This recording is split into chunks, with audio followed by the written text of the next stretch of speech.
आप देख रहे हैं आपका अपना सिटी चैनल।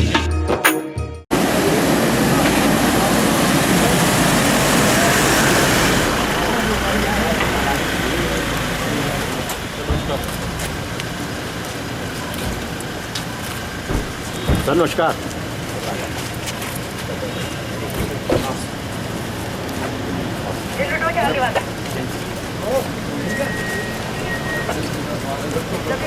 भाई नमस्कार। सर नमस्कार जी।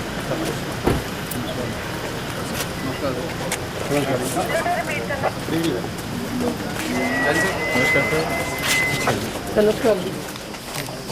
अंदर अंदर अंदर सर।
आपने बोला कि बहुत जो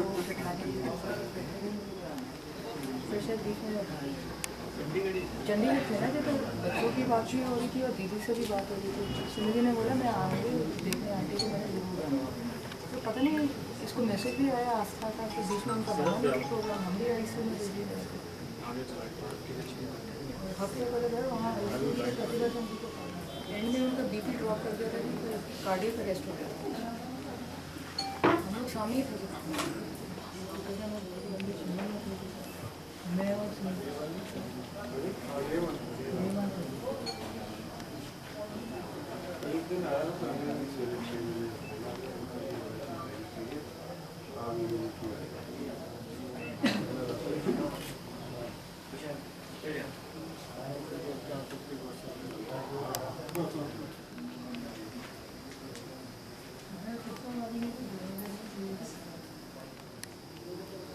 क्लास में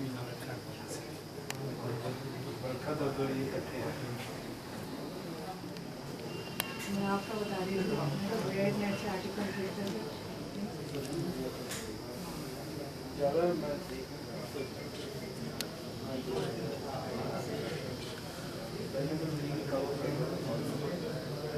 शायद कोई मोजो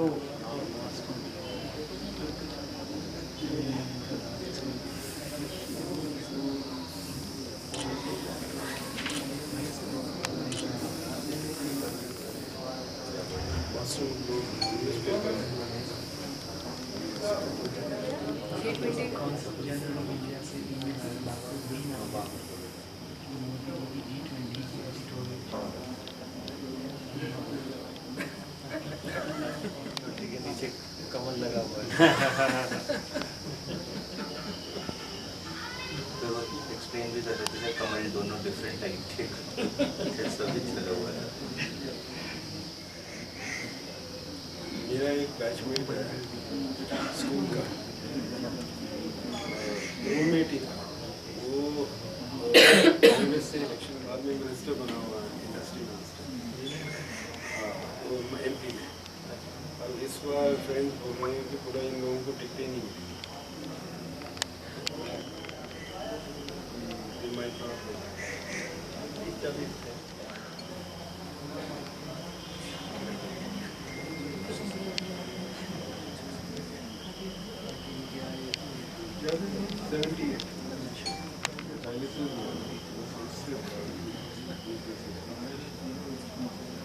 दो दिन पहले तो नीरज ने जितने आना था मैं सारा सामान मंगवा लिया थी मैंने चंडीगढ़। इस बार विंटर्स में रहना चंडीगढ़ नेक्स्ट महीने के लिए एक्सपेक्टेड नहीं थी हम तो माननीय विधायक नीरज नैयर जी के माता श्री जी का निधन हुआ, उस सिलसिले में आज मैं यहाँ पे आया हूँ। एक चंबा की एक स्थापित राजनीतिक परिवार है। इनके पिताजी भी MLA रहे, मिनिस्टर रहे, उन्होंने सेवा की और इनके मदर भी श्रीमती चंचल नैयर भी समाज सेवा के लिए सारा जीवन समर्पित रही। तो एक दुखद मामला सामने आया, उस सिलसिले में यहाँ का दौरा था। आर्थिक तंगी के बावजूद किस तरह सरकार जो कार्य कर रही है सरहदी आपदा की? ये देखिए, हिमाचल प्रदेश पे इस बार बहुत बड़ी आपदा आई है और जल त्रासदी जिसे कहते हैं, और भारी भरकम नुकसान हिमाचल प्रदेश का हुआ है। और उसके लिए प्रदेश सरकार ने काफ़ी लंबे समय तक इंतज़ार किया कि केंद्र सरकार हिमाचल प्रदेश को कोई राहत दे, क्योंकि हम फेडरल स्ट्रक्चर में रह रहे हैं। केंद्र और राज्यों में जो संबंध होते हैं जिसकी हम बात करते हैं, वही है कि कभी कोई विपदा आए, कभी कोई त्रासदी आए तो केंद्र राज्य की मदद पे आता है।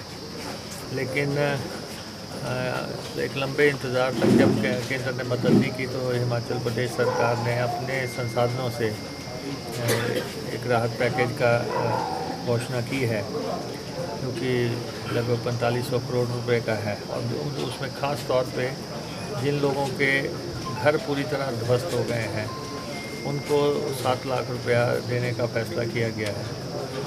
और जिन दुकानों का नुकसान हुआ है, जिन जो पार्शली डैमेज हुए हैं, उनको 1-1 लाख रुपया की मदद देने का, और जिनके पशु बह गए हैं या तो उनको 50-55 हज़ार रुपये की मदद करने का फ़ैसला किया गया। तो वो पैकेज अनाउंस हो गया है, बहुत जल्दी लोगों तक वो राहत पहुंच जाएगी। बाकी जहां तक आप आर्थिक स्थिति की बात करते हैं, हिमाचल प्रदेश को पूर्व सरकार ने 92,000 करोड़ रुपए की देनदारियां विरासत में दी हैं। 75,000 करोड़ रुपए का कर्जा दिया है और बाकी देनदारियां हैं जिनमें कर्मचारियों के एरियर्स हैं 10,000 करोड़ रुपए के। महंगाई भत्ते की किस्तें अनाउंस कर दी, वो दी नहीं 600 करोड़ रुपए की, और 5,000 करोड़ रुपए की दूसरी लाइबिलिटीज़ हैं। तो बहुत बड़ा एक आर्थिक नुकसान करके पिछली सरकार गई है, और हिमाचल प्रदेश की जो ताज़ा स्थिति है उसके लिए पूरी तरह जिम्मेवार पूर्व की सरकार है। और डबल इंजन की बात करते रहे, लेकिन डबल इंजन के नाम पे कोई हिमाचल प्रदेश की पुख्ता मदद नहीं हुई। और सबसे बड़ी बात है कि जब 15वां वित्त आयोग हिमाचल प्रदेश में आया, उसके समक्ष पूर्व की सरकार ने सही तरीके से बात नहीं रखी हिमाचल प्रदेश के फाइनेंसेस की। आप देखिए कि 14वां वित्त आयोग जब हिमाचल प्रदेश आया तो उसने हमें 232% की इंक्रीज़ दी, और जब 15वां वित्त आयोग आया तो हमें सिर्फ 8% की इंक्रीज़ मिली। तो ये एक इतना बड़ा नुकसान 15वां वित्त आयोग हिमाचल प्रदेश का कर गया है जिसकी भरपाई संभव नहीं है। और 15वें वित्त आयोग के सामने बात रखने का, पैरवी करने की मसला जो है पूर्व में जयराम सरकार का था, लेकिन वो प्रॉपर तरीके से पैरवी हुई नहीं और इसलिए 8% की इंक्रीज़ आप अंदाज़ा लगा सकते हैं कि क्या रही होगी। और 15वें वित्त आयोग ने कहा कि आपको 1000 करोड़ रुपया मंडी के हवाई अड्डे के लिए देंगे, 400 करोड़ रुपया आपको कांगड़ा के हवाई अड्डे के लिए देंगे, 20 करोड़ रुपया आपको ज्वालामुखी के लिए देंगे। एक भी पैसा जो है, जो स्पेसिफिक अनाउंसमेंट थी 15वें वित्त आयोग की, वो आज दिन तक हिमाचल को नहीं मिली है।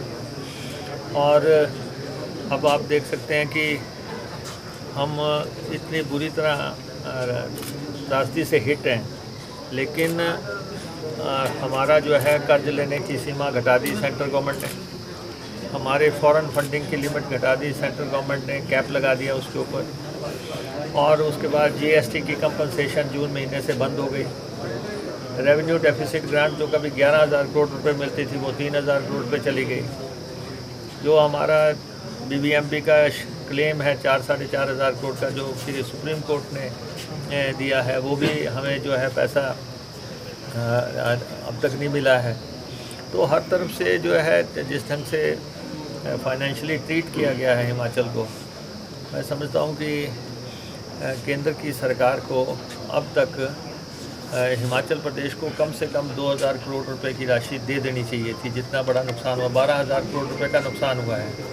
10,000 करोड़ रुपए के क्लेम्स जो हैं हम सेंट्रल गवर्नमेंट के आगे रख चुके हैं, लेकिन अभी जो नॉर्म्स के तहत जो पैसा मिलता है स्टेट को, हर स्टेट को मिलता है, उससे हट के अभी तक कोई मदद नहीं हुई है। जबकि 2-3 बार जो है यूनियन की टीमें आके यहाँ से चली गई हैं और नुकसान भी सबके सामने है।